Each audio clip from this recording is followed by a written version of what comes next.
আসসালামু আলাইকুম এভরিওয়ান, আশা করছি সকলেই অনেক অনেক ভালো আছেন। আজকে আপনাদের জন্য গুগলের ক্যামেরা PixelCam X আপডেট ভার্সনটি নিয়ে এসেছি।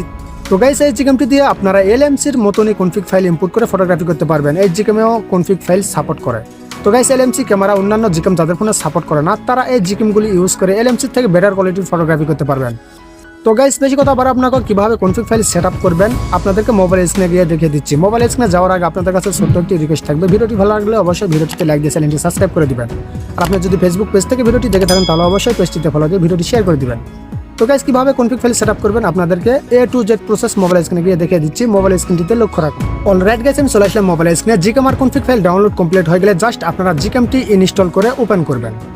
ওপেন করার পর আপনারা এভাবে একটু এদিকে আসলে এখানে মোর নামের একটি অপশন দেখতে পাবেন। তারপর আপনারা এখানে একটি সেটিংস আইকন দেখতে পাবেন।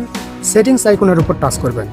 তারপর আপনারা এখানে সেভ সেটিংস এখানে একটি টাচ করবেন। এখানে টাচ করার পর জাস্ট আপনারা যে কোনো একটি ওয়ার্ড লিখবেন, ওয়ার্ড লিখে সেভ করে দিবেন। তারপর আপনারা চলে যাবেন আপনার ফোনের ইন্টারনাল স্টোরেজে। ইন্টারনাল স্টোরেজে আসার পর আপনারা যখনই ক্যামেরাটি ইনস্টল করে ওপেন করবেন, অটোমেটিকই PixelCam নামের এই ফোল্ডারটি তৈরি হয়ে যায়। তো গাইস, এই ফোল্ডারটি যদি আপনাদের তৈরি না হয় তাহলে আপনারা এই ফোল্ডারটি তৈরি করে নেবেন। ফোল্ডারটি তৈরি করার পর আপনারা এখানে X নামের একটি ফোল্ডার দেখতে পাবেন। তো গাইস, এই ফোল্ডারটিও যদি আপনাদের তৈরি না হয় তাহলে আপনারা X একটি ওয়ার্ড লিখবেন, লিখে একটি ফোল্ডার তৈরি করে নেবেন।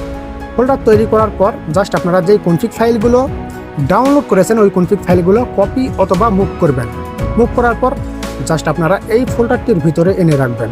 যেভাবে গান, ভিডিও এক ফোল্ডার থেকে আরেক ফোল্ডারে ট্রান্সফার করেন, সেমভাবেই আপনারা এই কনফিগ ফাইলগুলো এই ফোল্ডারটির ভিতরে এনে রাখবেন। তারপর আপনারা ক্যামেরাটি ওপেন করবেন। ওপেন করার পর আপনারা এখানে ফাঁকা জায়গা দেখতে পাবেন। এই ফাঁকা জায়গায় ডবল টাচ করবেন। যেমন এলএমসি ক্যামেরায় ফাঁকা জায়গায় ডবল টাচ করলে কনফিগ ফাইলগুলো শো হয়, সেমভাবেই আপনারা এই ক্যামেরাতেও ফাঁকা জায়গায় ডবল টাচ করলে কনফিগ ফাইলগুলো শো হবে। তো গাইস, এখানে একটি অ্যারো আইকন দেখতে পাবেন, এখানে একটি টাচ করবেন। এখানে টাচ করার পর আপনারা এখানে সব কয়টা কনফিগ ফাইল পেয়ে যেতে পারবেন। তো গাইস, আজকের মতো ভিডিওটি এই পর্যন্ত। ভিডিওটি ভালো লাগলে অবশ্যই ভিডিওটিতে লাইক দিয়ে চ্যানেলটি সাবস্ক্রাইব করে দিবেন। আবার নতুন কোনো ভিডিওতে দেখা হবে। সবাই ভালো থাকবেন, সুস্থ থাকবেন। আসসালামু আলাইকুম।